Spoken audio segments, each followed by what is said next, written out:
ଯେମିତି କର୍ମ କରିବ ସେମିତି ଫଳ ପାଇବ ଏବଂ କର୍ମର ଫଳ ଏକା ହିଁ ଭୋଗିବାକୁ ପଡ଼ିବ। ଯିଏ ଯେମିତି କର୍ମ କରିଥିବ ତାକୁ ସେମିତି ଫଳ ଭୋଗିବାକୁ ପଡ଼ିବ। ଆମେ ଗୋଟେ ଛୋଟ କାହାଣୀ ନବା, ଏଇ କାହାଣୀ ମାଧ୍ୟମରେ ଏହାକୁ ବୁଝିବାକୁ ଚେଷ୍ଟା କରିବା। ଜଣେ ବାବାଜୀ ଥାନ୍ତି, ସାଧୁ ସନ୍ଥ, ଯେଉଁମାନଙ୍କର କିଏ ସଂସାର ସହିତ କୌଣସି ମତଲବ ନଥାଏ, ଯେଉଁମାନେ କେବଳ ପରମାତ୍ମାଙ୍କ ଛୋଟ ଅଂଶ ଆତ୍ମା ସଦୃଶ୍ୟ ସଂସାରରେ ବଞ୍ଚିଥାନ୍ତି ସତ, କିନ୍ତୁ ପରମାତ୍ମାଙ୍କ ସହିତ ନିଜକୁ ଏକାକାର କରିଦେଇଥାନ୍ତି, ପରମାତ୍ମାଙ୍କ ସହିତ ନିଜକୁ ଯୋଡ଼ି ଦେଇଥାନ୍ତି, ଭିକ୍ଷାବୃତ୍ତି କରି ଚଳନ୍ତି, ଯିଏ ଯାହା ଦିଅନ୍ତି ସେଇଥିରେ ସେ ସନ୍ତୁଷ୍ଟ ରୁହନ୍ତି।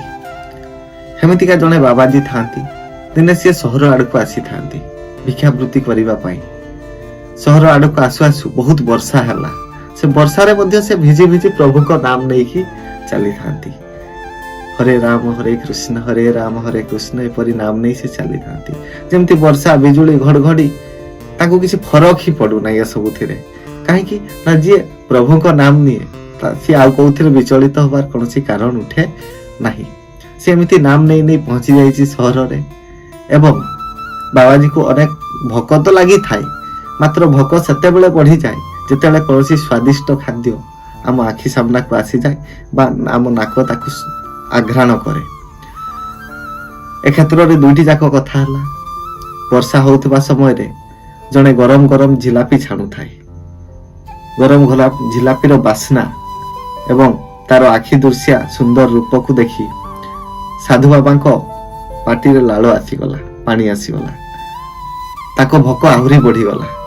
କିନ୍ତୁ ସେ ତ ସାଧୁ ଲୋକ, ସେ ତ ପଇସା ଦେଇ କିଣି ପାରିବେ ନାହିଁ। ହଠାତ୍ ଯାଇ ଦୋକାନୀକୁ ମାଗିବେ ବା କିପରି? ତେଣୁ ସେ ଦୂରରୁ ଛିଡା ହେଇ ସେମିତିକା ଟିକେ ଦେଖୁଥାନ୍ତି। ତ ହଠାତ୍ ଦୋକାନୀ ଦେଖିପାରିଲା ବାବା ଜଣକ ଛିଡା ହେଇଛନ୍ତି ସେଠି। ତେଣୁକି ଦୋକାନୀ ଜଣକ ତାଙ୍କୁ ଡାକିଲା, ବାବା ଆସନ୍ତୁ ଟିକେ ଜଳଖିଆ କରିବେ। ତ ବାବା କିଛି ସଂକୋଚ ନ କରି ଚାଲିଗଲେ ମଧ୍ୟ ଏବଂ ସେ ଦୋକାନୀ ଜଣକ କଣ କଲା, ତାଙ୍କୁ ଆଣିକି ଗୋଟେ ପ୍ଲେଟରେ ଗରମ ଗରମ ସିଙ୍ଗିଡା ଏବଂ ଗରମ ଗରମ ଝିଲାପି ଦେଲା। ବାବା ଖାଇକି ତାଙ୍କ ଆତ୍ମା ପୁରା ସନ୍ତୁଷ୍ଟ ହେଇଗଲା। ସେ ସେହି ଦୋକାନୀ ଜଣକୁ ବହୁତ ଆଶୀର୍ବାଦ ଦେଲା, ତମେ ଖୁସିରେ ରୁହ ବାବୁ, ତମେ ଶାନ୍ତିରେ ରୁହ, ତମ ପରିବାର ଖୁସିରେ ରହୁ, ତମ ବେପାର ବହୁତ ଭଲ ଚାଲୁ, ତମେ ଆଗକୁ ଆଗକୁ ବଢି ବଢି ଚାଲ, ଏମିତି ଆଶୀର୍ବାଦ ଦେଇକି ବାବା ଜଣକ ଆଗେଇ ଆଗେଇ ଚାଲିଲେ। ବର୍ଷା ହଉଥାଏ, ସେମିତିକା ବର୍ଷା ହଉଥାଏ।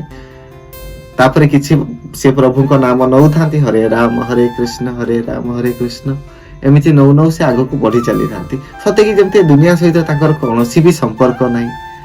ସେ ବାସ୍ ଈଶ୍ୱରଙ୍କ ସହିତ ଏକାକାର ହେଇଯାଇଛନ୍ତି। ଈଶ୍ୱରଙ୍କ ଭିତରେ ସିଏ ମିଶି ଯାଇଛନ୍ତି, ତାଙ୍କ ଭିତରେ ଈଶ୍ୱର ମିଶି ଯାଇଛନ୍ତି। ଏହିପରି ଭାବରେ ସେ ଚାଲିଥାଏ। ଧୀରେ ଧୀରେ ବର୍ଷା କମି ମଧ୍ୟ ଆସିଲା। ମାତ୍ର ବର୍ଷା ହେଲେ ଯେମିତିକି ପାଣି ଚାରିଆଡେ ବହୁଥାଏ, ସେ ପାଣି ମଧ୍ୟ ବହୁଥାଏ ସେ ରାସ୍ତା ମାନଙ୍କରେ। ଆମେ ଛୋଟବେଳ କଥା ଯଦି ମନେ ପକେଇବା, ଆମେ ଛୋଟବେଳେ ଯେତେବେଳେ ଯାଉ ବର୍ଷା ଛାଡି ଯାଇଥାଏ, ଆମେ କଣ କରୁ? ହାତରେ ପାଣିକୁ ବାହୁ, ଗୋଡରେ ପାଣିକୁ ଗୋଇଠା ମାରି ଏପଟେ ସେପଟେ କରି ବୁଲୁ। ଠିକ ସେମିତି ବାବା ମଧ୍ୟ ଅବିକଳ ଛୋଟ ଛୁଆଟେ ପରି କରି ଚାଲିଥାନ୍ତି। କାହିଁକି ନା ତାଙ୍କର ତ ଦୁନିଆର ଲୋକଙ୍କ ସହିତ କୌଣସି ସମ୍ପର୍କ ନାହିଁ, ତାଙ୍କର ତ ସମ୍ପର୍କ ଉପର ବାଲା ସହିତ।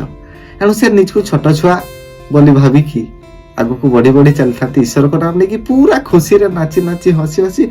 ଯେମିତିକି ଆମକୁ ଗୋଟେ କୋଟି ମିଳିଗଲେ ବି ଆମେ ଯେତିକି ଖୁସି ନହବା, ସେ ତାଠୁ ମଧ୍ୟ ଯଥେଷ୍ଟ ଅଧିକ ଖୁସିରେ ଥାନ୍ତି। ତ ଏମିତି ପାଣି ଗୋଇଠା ମାରି ମାରି ଯାଉଥାନ୍ତି। ହଠାତ୍ ଦୁଇ ଜଣ ବ୍ୟକ୍ତି କହିବା ଅପେକ୍ଷା ଦମ୍ପତି ଆମେ କହିପାରିବା, ସ୍ୱାମୀ ସ୍ତ୍ରୀ ଆସିଲେ। ସ୍ତ୍ରୀଙ୍କ ଶାଢୀରେ ବାବା ଯୋଉ ପାଣି ଫିଙ୍ଗିଥିଲେ ପାଣିଟି ଯାଇକି ପଡିଗଲା, ତାଙ୍କ ଶାଢୀ ଓଦା ହେଇଗଲା। ସେଇଠୁ ତାଙ୍କ ସ୍ୱାମୀ ବହୁତ ରାଗିଗଲେ ଏବଂ ବାବାଜୀକୁ ଆସି ବହୁତ ଗାଳି ଦେଲେ। ତାଙ୍କ ସ୍ତ୍ରୀ ମନା କରିଥାନ୍ତି, ମାତ୍ର ସେ କିଛି ନ ଶୁଣି ବହୁତ କ୍ରୋଧାନ୍ୱିତ ହୋଇ ବାବାଙ୍କୁ ଅନେକ ପ୍ରକାରର ଗାଳି ଦେଲେ। ବାବା କହୁଥାନ୍ତି, ଭୁଲ ହେଇଗଲା ବାବୁ, ମୁଁ ତ ଜାଣିକି ସେମିତି କରିନି। ତଥାପି ସେ କିଛି ଶୁଣୁ ନଥାନ୍ତି, ବାବାଙ୍କୁ ଗାଳି ଚାଲିଥାନ୍ତି। ତ ଏତେ ଜୋର ସେ ରାଗି ଯାଇଥିଲେ, ବାବାକୁ ଗୋଟେ ଚାପଡ଼ ମଧ୍ୟ ବସେଇ ଦେଲେ। ବାବା ତ ସାଧୁ ଲୋକ, ସିଏ ବା ଆଉ କଣ କହିବେ? ସେ କିଛି କହିଲେ ନାହିଁ। ସେ ହସିଦେଲେ ଏବଂ କହିଲେ, ବାବୁ ଯଦି ମୋର ଭୁଲ ହେଇଯାଇଛି ତାହେଲେ ମୁଁ ଆଉ ଥରେ ଭୁଲ ମାଗି ନେଉଛି, କିନ୍ତୁ ମୁଁ ଜାଣିକି ଏହା କରି ନାହିଁ। ଏବଂ ଏହି ଚାପଡ଼ ମାରି ସାରିଲା ପରେ ସ୍ୱାମୀ ଏବଂ ସ୍ତ୍ରୀ ସେଠୁ ଚାଲିଗଲେ। ଯେହେତୁ ଶାଢୀ ଓଦା ହେଇଯାଇଥିଲା, ତେଣୁ ଘରକୁ ସେମାନେ ଗଲେ ନୂଆ ବସ୍ତ୍ର ପିନ୍ଧିବା ପାଇଁ। ତ ସେମାନେ ଗଲେ ଯାଉଥାନ୍ତି ପାହୁଚ ଉପରକୁ ଉଠୁଥାନ୍ତି ଘରକୁ ଯିବା ପାଇଁ। ସେଇ ଓଦା ଶାଢୀରେ ଛନ୍ଦେଇ ହେଇକି ତାଙ୍କ ସ୍ୱାମୀଟି ତଳେ ପଡିଗଲା, ପାହୁଚରୁ ଗଡି ଗଡି ତଳେ ପଡିଗଲା, ତାର ମୁଣ୍ଡ ଫାଟିଗଲା ଏବଂ ସେ ସେଇଠି ବେହୁଶ ମଧ୍ୟ ହେଇଗଲା। ଏହା ଦେଖି ସବୁ ଲୋକ ତାଙ୍କ ସାହିର ଜମା ହେଇଗଲେ ଏବଂ ଜମା ହେଇ ପଚାରିଲେ କଣ ହେଲା କଣ ହେଲା। ତାଙ୍କ ସ୍ତ୍ରୀ କାନ୍ଦି କାନ୍ଦି କହିଲା, ଜଣେ ସାଧୁକୁ ଇଏ ଆଜି ଗାଳି ଦେଇଥିଲେ ଏବଂ ଗୋଟେ ଚାପୁଡା ମାରିଥିଲେ, ତ ସେଇ ସାଧୁ ତାକୁ ନିଶ୍ଚୟ କିଛି ଅଭିଶାପ ଦେଇଥିବେ, ଯୋଉଥିପାଇଁ ମୋ ସ୍ୱାମୀଙ୍କର ଆଜି ଏ ଅବସ୍ଥା ହେଲା। ସେ ବାବା ଜଣକ ଏହା ଠିକ କଲେନି, ଗୋଟେ ଚାପୁଡା ପାଇଁ ଏଭଳିଆ ଅଭିଶାପ ଦେବେ। ମୋ ସ୍ୱାମୀଙ୍କ ମୁଣ୍ଡ ଫାଟି ରକ୍ତାକ୍ତ ହେଇଗଲେ। ସେଇଠୁ ତାକୁ ବସ୍ତି ଲୋକ ତାଙ୍କ ସାଙ୍ଗସାଥି ବହୁତ ରାଗିଗଲେ ଏବଂ କହିଲେ ସେ ବାବାଜୀକୁ ଆମେ ପାନେ ଦବା। ସେମାନେ ଯାଇ ସେ ବାବାଜୀଙ୍କ ପାଖରେ ପହଞ୍ଚିଗଲେ ଏବଂ ତାଙ୍କୁ କଣ କହିଲେ ଯେ ତୁମେ କାହିଁକି ଆମ ସାଙ୍ଗକୁ ଏମିତି ଅଭିଶାପ ଦେଲ? ଛୋଟିଆ ଚାପଡ଼ଟେ ତ ସେ ମାରିଥିଲା, କାହିଁକି ତାକୁ ଏତେ ବଡ ଅଭିଶାପ ଦେଲ ଯାହା ଫଳରେ ତା ମୁଣ୍ଡ ଫାଟିଗଲା, ତାର ଚେତା ମଧ୍ୟ ଫେରୁନାହିଁ। ସେଠୁ ସିଏ କଣ କହିଲେ? ବାବା ହସିଦେଲେ ଏବଂ କହିଲେ, ପିଲାମାନେ ତଥା ବତ୍ସ୍ୟ, ତୁମର ବ୍ୟସ୍ତ ହବାର କୌଣସି କାରଣ ନାହିଁ। କାହିଁକି? ତୁମେ ତୁମ ସାଙ୍ଗ ପାଇଁ ଆସିଛ ଏଠିକୁ ମୋ ସହିତ ଝଗଡା କରିବା ପାଇଁ।